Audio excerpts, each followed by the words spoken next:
Just to clarify the age on the women's thing, that's 12 and up, right? What did I say? 12 and under. Oh, that's 12. So last I checked, there were no 5-year-old women, but I've been wrong before. Hey, real quick before we jump into Romans 7, Easter next Sunday. I'm not going to say a lot about this. We've already talked about it a lot. Just want to make sure everyone's aware of the service times next week. We're doing 3 instead of 2. They're going to be at 8, 9:30, and 11. Gen Kids at 9:30 and 11, but there will be no Gen Kids at the 8 o'clock service. It's going to mess me up if I'm not in the middle. Felt all like leaning over. 8, 9:30, 11. We will baptize in all 3. And if you want to sign up to do that, you can go to our website, generationchurch.org, or through the Church Center app. You can sign up. We have 15 people already signed up to get baptized. And yes, I'm pretty fired up about that. It's going to be an awesome day. And then lastly, our prayer and fasting starting Friday. So we're inviting you to join us to fast for 24 hours, starting at sundown on Friday and ending at sundown on Saturday. And during that time, praying with us just for what God is doing in our community, what he wants to do in our Easter service. And so you can go to generationchurch.org /prayer and fasting to get the schedule of when the building's going to be open if you want to come in here and pray. We're also doing some family prayer for those of you with small children. We want you to know about all of that. Romans 7, you guys ready? Let's do this. Okay, the one person that's ready. I've been ready all week. So think of some books that we were supposed to read growing up in high school. Books like Great Expectations. Who actually read that? Anybody? So we got a couple of, wow, I'm actually more than I thought. Catcher in the Rye.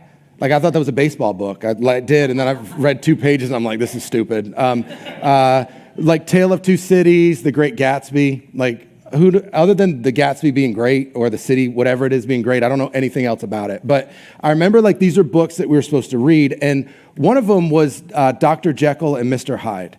That was written by a guy named Robert Louis Stevenson, and Stevenson actually happened to be a follower of Jesus. But if you know the story, and a lot of us kind of have a general idea, you know, Dr. Jekyll, Mr. Hyde, one's good, one's bad. We don't really know which one was which. But Dr. Jekyll was a genuinely good guy. So he was a good guy, and he just got this sense of this inner turmoil and tension between good and evil that existed within him. In fact, he called himself an incongruous compound of good and bad all mixed together. And so he developed this potion where he could separate those 2 parts. So the idea was Dr. Jekyll could be a good guy by day, and Mr. Hyde could kind of get all the evil out of his system at night, and everything would be okay. But the problem is, as the story goes on, is that Mr. Hyde took over more and more. And Dr. Jekyll said about him, he said he was more evil than he could have ever imagined. His every thought was centered on himself. He was spiteful, he was hurtful, he was angry, he was vengeful. If you know the story, he was a murderer. And Dr. Jekyll said this, and I love what he said, kind of bringing all of it into like summarizing it. He said, I discovered through the process that man is not truly one, but 2. It wasn't that I was a hypocrite. Both sides of me were completely sincere. Like, I could not connect more with what he said. Like, I could not connect more with that tension between good and evil, between right and wrong. And I know the way I'm wired, and maybe you can connect with this as well, where when I want to do things that bring honor and glory to God, I'm all in on it. It's not like I'm a hypocrite kind of doing this one day a week and then doing something else the rest of the week. I legitimately am all in on magnifying God with my life. But when I want to choose self, and I want to choose gratifying me, and I want to choose the path of sin, I couldn't be more all in on that as well. And so it's this tension that exists between these 2 sides. And Paul is going to begin to get into, in Romans 7, he's going to share his own personal struggle with this Dr. Jekyll and Mr. Hyde tension that existed in him and that exists in every one of us. But before he does that, we're going to look at a few verses at the beginning of Romans, just to kind of, Romans 7, to just kind of set this up. Before he does that, he's got to address what he knows exists in the Roman church. So the Roman church was made up of mostly Gentile believers. You had Jews and Gentiles. Jews were God's chosen people, the nation of Israel, and then the rest of the world, the majority of us in here are Gentiles. So the church at Rome was mostly Gentiles, but the church at Rome was started by Jewish transplants, people who had come to Rome. So you've got this Jewish leadership, and those of you that know anything about business or church, whatever organization you're a part of, it generally tends to take on the personality of the person or the people that are leading it. And so Paul knows in order to get into what he wants to talk about, he first of all has to disconnect the leaders from how they view themselves in light of the law, the law of Moses. So just like think 10 commandments. Like there are a lot more than that, but just generally speaking, just think about the 10 commandments. And so he says in Romans 7:1, knowing the audience, he says, "Dear brothers and sisters, you who are familiar with the law, don't you know that the law applies only while a person is living? For example, when a woman marries, the law binds her to her husband as long as she is alive. But if he dies, the laws of marriage no longer apply to her. So while her husband is alive, she would be committing adultery if she marries another man. But if her husband dies, she is free from that law and does not commit adultery when she marries." You're probably thinking, what in the world is he talking about? So he tells us in verse 4. He says, "So my dear brothers and sisters, this is the point. You died to the power of the law when you died with Christ." We talked about this a lot last week.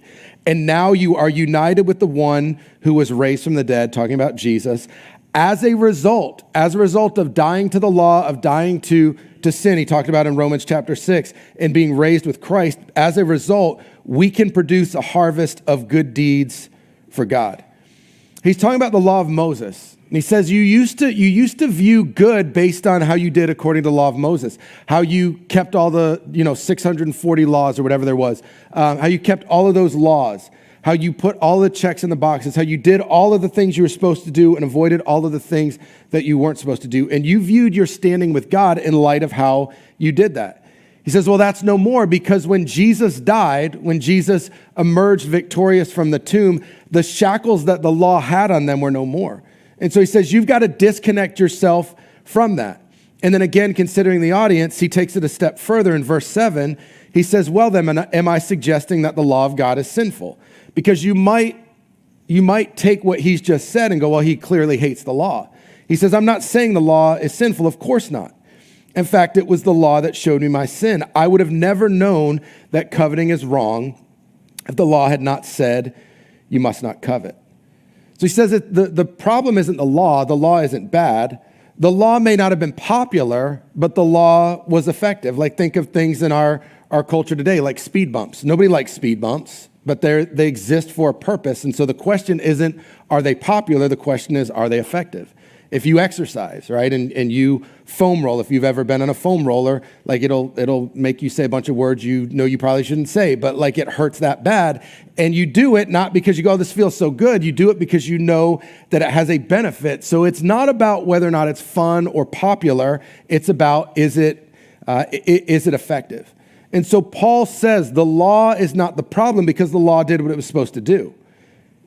It revealed and exposed our sin. It left us without excuse. Verse 8, he says, sin used this command, talking about covetousness, to arouse all kinds of covetous desires within me. If there was no law, sin would not have had that power. So what he's saying in verse 8 is that sin was given its power more than anything when we finally had something to give us to identify the difference between right and wrong. Before the law, people could make excuse. I didn't know. No one told me. Even though, as he talked about earlier in Romans, we knew. The reality is there are things that we don't need someone to tell us whether it's right or wrong. We're born with an understanding that there are certain things that are right and there are certain things that are wrong. But before the law, you can make an excuse. Hey, I didn't see, I didn't know, there was nothing written down.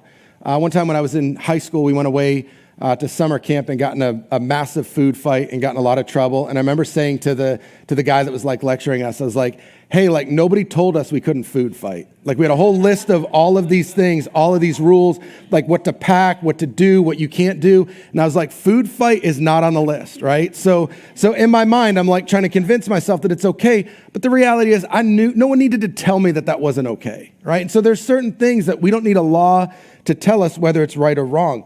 But the giving of the law removed us from any excuse. And so Paul is saying that the problem isn't the law, but you, in this conversation, you've got to disconnect these shackles that you have to the law. And he says what gave sin its power was when we finally had something to distinguish between right and wrong. Mark Twain said, there's a charm about the forbidden that makes it unspeakably desirable. Once the law was given, sin became even more powerful because now it knew what was wrong, but yet it continued to entice and it continued to drive us away to other things. And then in verse 14, jump down a few more verses, he says, so the trouble, back to the law, the trouble is not with the law, for it is spiritual and good. He says the trouble is with me, for I am all too human, a slave to sin. He says the law didn't do anything wrong. Like even though sin drew its power from now finally having a list of the difference between right and wrong, the law wasn't the problem. He says, I have a choice. And the problem for me, the biggest trouble I face, the biggest problem in my life is me. Right? The biggest problem in your life is you. Right? Like I'm the problem. I want you to look at the person next to you and say, I'm the problem. Wow, you guys are way more eager than the first service. They were way too spiritual. I'm the problem. Right? Just stop and think about that for a second, how life-changing the truth of that principle could be if we just applied it to all of life. Like in any relational conflict that I have, what if instead of looking and focusing all on what they did wrong, what if I had the ability to allow the Holy Spirit to look and to show me where I'm wrong? Like that in life, the biggest problem I have is not you or anything around me. It's not culture. It's not my wife. It's not my kids. It's not my job. The biggest problem I face every single day is a problem that exists within me. He says, I am the biggest problem. And if we could figure that out, if we could learn to embrace it, it would change everything about the relationships that we have. But far too often we want to focus on everybody else. It's always somebody else's fault. It's always somebody else's responsibility.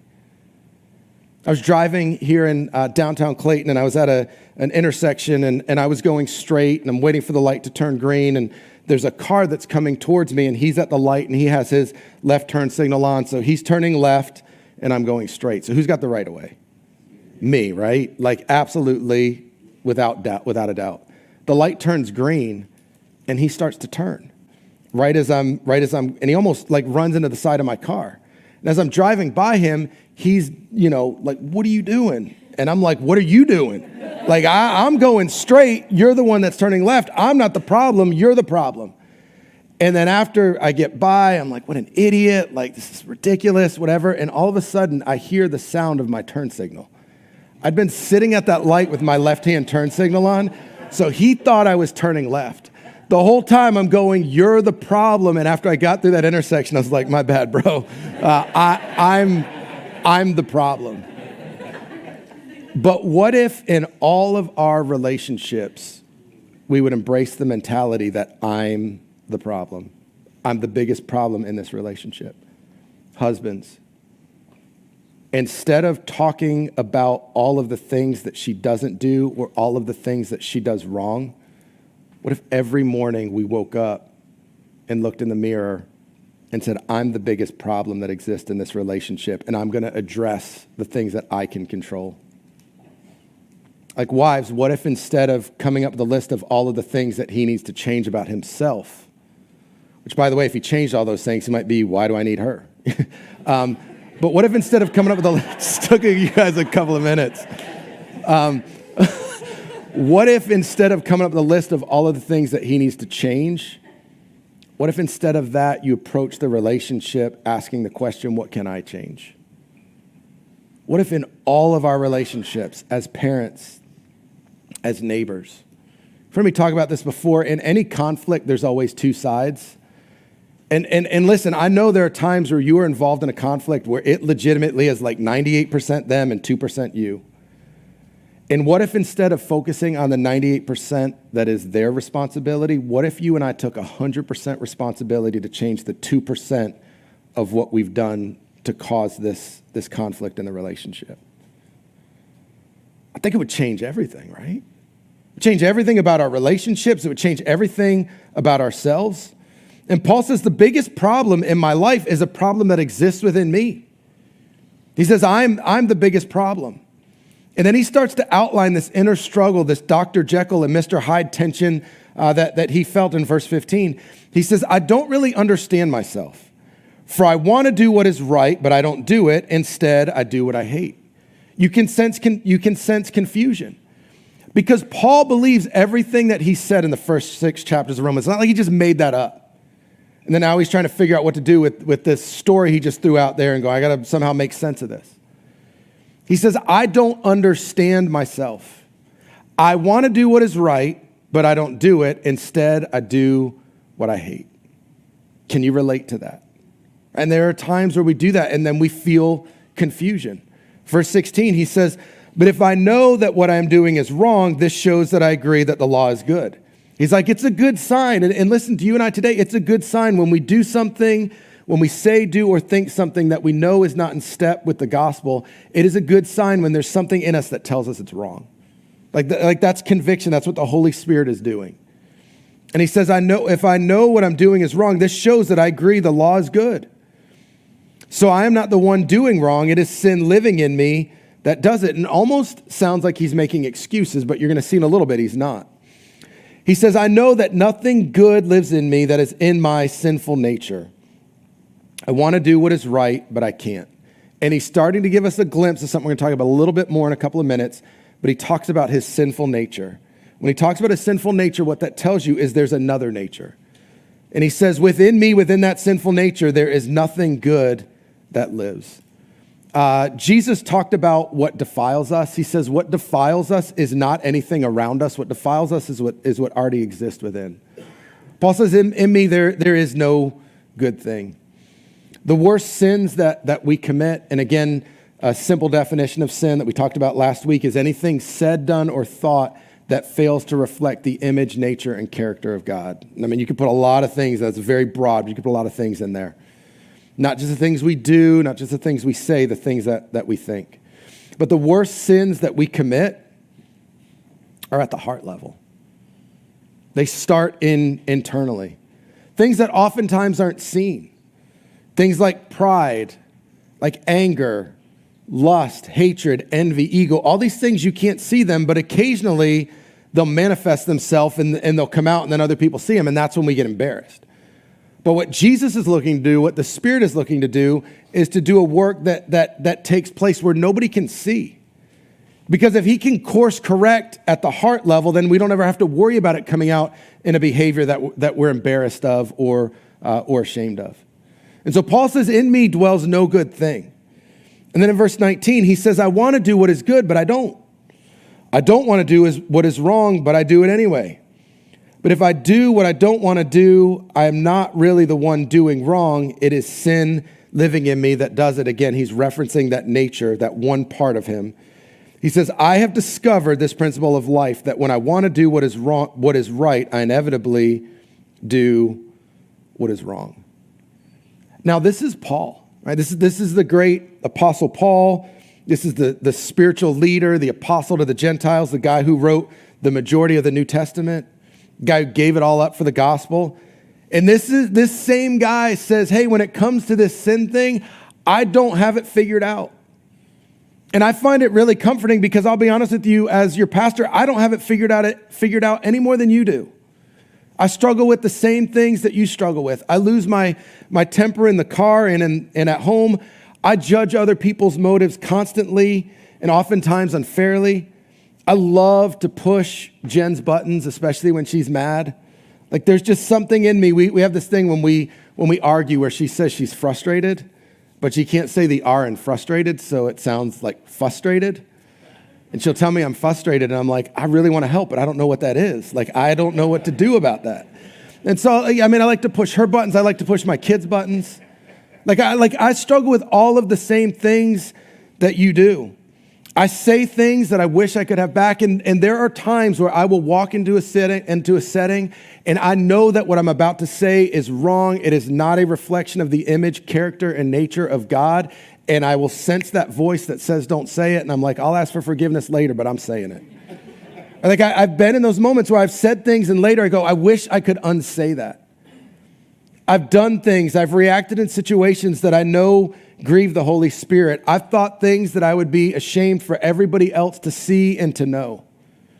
And he says it this way, I want to do right, but I inevitably do wrong. Can any of us relate to that, right? Like, I want to stop losing my temper, but in the moment, they just make me so mad. I want to be free from the bitterness I feel toward this person that hurt me. And sometimes I am, but other times I want to cling to it and I want to wallow in it. I know that what I'm thinking isn't honoring God, but I continue to choose self. I know that my need to control everything is denying God's sovereignty, but I just can't seem to help myself. And when you find yourself in those places, you often feel discouraged, frustrated, and confused, just like Paul. And we often walk away feeling guilty and ashamed. And we'll say things to ourselves like, man, if I were really following Jesus, I would never have said that. I would have never have done that. And so what's happening? We start to talk about it in verse 22. He says, I love God's law with all my heart. Like today, listen, I think for a lot of us, the question is not, do we really love Jesus? Like we're trying to figure out if I really loved Jesus, I wouldn't have done that. And I don't know that that's the right question. Because he says, I love God's law with all my heart. I really do. And I think for a lot of us, I love Jesus. I want to serve him. I want to give the best of what I have to him. He says, I love God's law with all my heart, but there is another power within me that is at war with my mind. This power makes me a slave to the sin that is still within me. He says there is another power.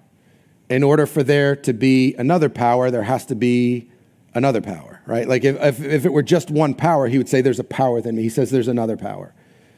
So he's talking about two different things. He's talking about two different natures being pulled in opposite direction.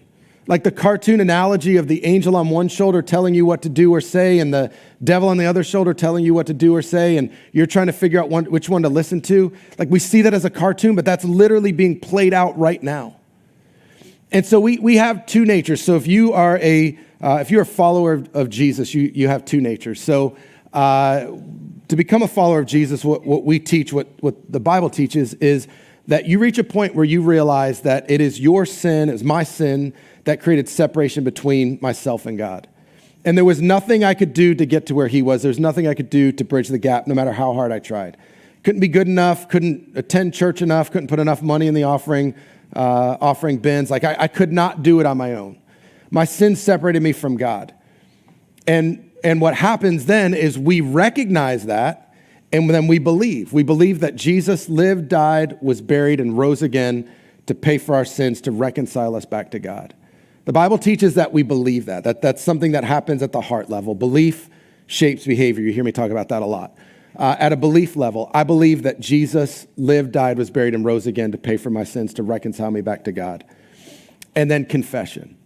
You believe it in your heart, and then you confess it with your mouth. You tell him in your own words, God, this is what I believe.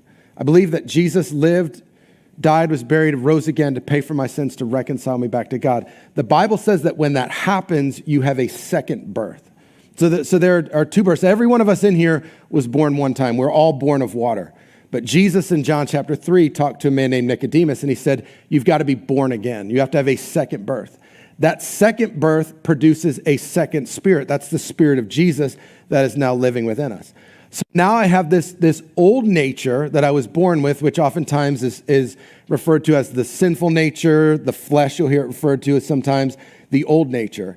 So I've got the old nature that's all about self, that wants to do what I want to do. If it happens to glorify God, great. But ultimately, at the end of the day, my happiness, my satisfaction, my gratification, that's all that cares about. The new nature, born of the Spirit, shows up and goes, no, I don't want that. I want to honor and glorify God. It's the choice that we all make between the path of, am I going to choose self or am I going to choose surrender? When Jesus said, if you want to follow me, you've got to take up your cross daily and follow me. He says, you've got to choose self or you've got to choose surrender. But if you choose to follow me, then surrender and control of all of your life is what comes with it. So Paul's talking about these two natures, the spirit and the flesh, the old nature and the new nature. And they want the exact opposite of the other. And they're fighting and warring for control of our lives. If you back up a few verses in Romans 7, verse 5, Paul talks a little bit about it. He says, when we were, notice were is past tense.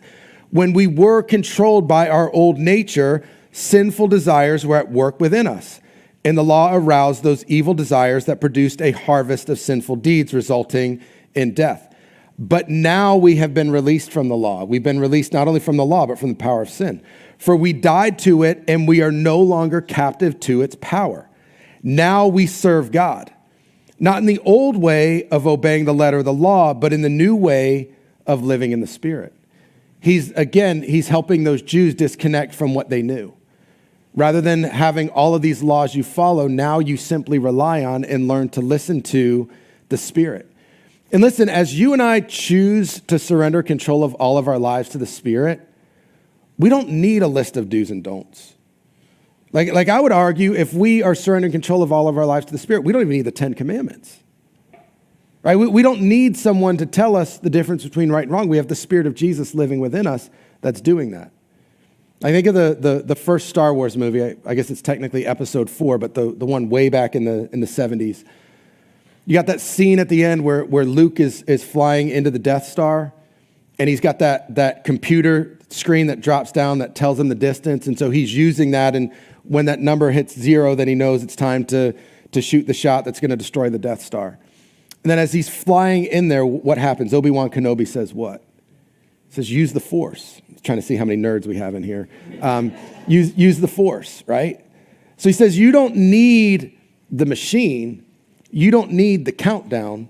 You just need to trust the Force. In this conversation, we don't need the do's and don'ts.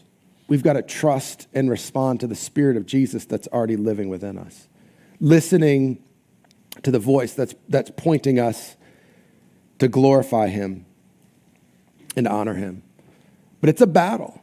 It's a battle between the old nature that is declared dead, but as we talked about last week, it may not have power, but it certainly still has influence.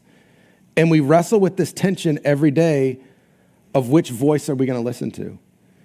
And we feel that tension that Dr. Jekyll felt when he said, I'm an incongruous compound of good and evil mixed together. But unlike Dr. Jekyll, we get to choose. Are we going to say yes to the Spirit? Or are we going to say yes to self? He goes on in verse 24 and he starts to bring it all into focus. He says, oh, what a miserable person I am. Who will free me from this life that is dominated by sin and death? Who will free me from this life? This is really interesting. Paul, he originally was named Saul, but grew up in a town called Tarsus. And there was a small village near Tarsus where when they had criminals who were guilty of murder, the way they would punish them is they would tie the corpse of the dead body to them. And so then everywhere they went, they would be dragging this dead, decaying, like diseased, maggot, bug-filled corpse with them. And eventually, over time, all of that disease and stuff would transfer to them, and eventually it would kill them. But a lot of scholars think that that's the image that Paul has in his mind when he says, I'm tied to this old nature that's already been defeated, that's already been declared dead. And he says, who is going to finally free me from the power that this corpse possesses in my life? And then in verse 25, he gives the answer. He says, thank God the answer is in Jesus Christ our Lord. Listen, I am my biggest problem, and Jesus is the answer. Right? Like you are your biggest problem, and Jesus is the answer. He says, so you see how it is. In my mind, I really want to obey God's law, but because of my sinful nature, I'm a slave to sin. He's talking about that old nature. That old nature is going to continue to be enslaved to what it knows. But because of Jesus, because of this new nature, the Spirit that is living in us and moving through us, we now have a choice. We now get to decide what we say yes to and what we say no to. And he goes back to the place he always goes back to, right? He goes back to the gospel. We talk about preaching the gospel to yourself every day. I read this quote by a man named Milton Vincent. He said, God did not give us his gospel just so we can embrace it and be converted. It's not a prayer you prayed 20 years ago. Actually, he offers it to us every day as a gift that keeps on giving to us everything we need for life and godliness. The wise believer learns this truth early and becomes proficient in extracting available benefits from the gospel each day. We extract these benefits by being absorbed in the gospel, speaking it to ourselves when necessary, and by daring to reckon it true in all we do. We preach the truth of the gospel, that Jesus is victorious. The gospel confronts us every day with the truth that while we still say, do, and think things that don't reflect the image, nature, and character of God, but the gospel teaches us that when we fall short, God graciously forgives, he picks us up, and he gives us a new start. The gospel reminds us that sin has been defeated, but even still, when we fail, God's grace is always there to pick us up. When I think about preaching the gospel, reminding myself of what Jesus has done for us, I'm often drawn to communion. So I want us to take communion together today. You've got a cup under your seat. There's a wafer on the top under the first row of plastic. That's to keep the Catholics happy. And then the juice is grape juice instead of wine to keep the Baptists happy. So, and then the Pentecostals, they're speaking in tongues somewhere. We don't know what's going on. But no, we do this as a means of remembering what Jesus has done. And we're going to take it together here in a minute. And I don't want us to take this together. A lot of times when we do this, it's very somber. Like it's almost that just self-despising moment of, man, I'm so wicked and so evil, and my thoughts are, I'm Mr. Hyde in my thoughts in every way possible, and I feel so bad about what Jesus went through. But today I want to look at it differently. Today I want to look at it as a celebration. Right? We don't have to walk in defeat because Jesus was victorious. We don't have to wallow in guilt and shame because Jesus is alive. And so when we take this, yes, we remember what he did and we remember why he did it. But when we take it, we also look forward to the day that he comes back and to the day that we will finally be like him because we'll see him as he is. And in the in-between, we celebrate and we walk in victory. So I want you to take that piece of bread, that wafer out of there. And I want you to eat it right now. And I want you to remember the body that was broken to be victorious over our sins so that we could walk in victory.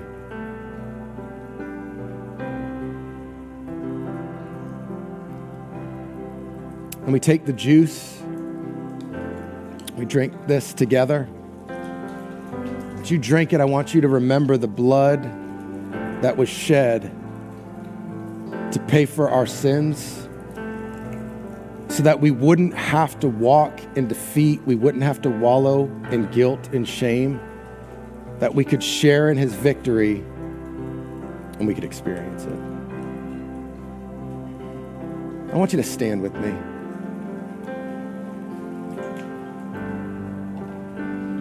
Jesus, we celebrate your life. We thank you for the cross. We walk in victory today because you have been victorious. Sin is defeated in my life, not because of anything I've done, but because of what you've done. And so we thank you for that cross. We thank you for that victory. This week, as we look forward next Sunday, we celebrate everything there is to celebrate about the resurrection. And right now we know that you are alive. And because you are alive, we are alive. And we magnify you. Creation magnifies you. If we wouldn't declare it, the rocks would. So right now we magnify you. We lift you high. We walk in victory because you have been victorious. Jesus, it's in your name we pray it.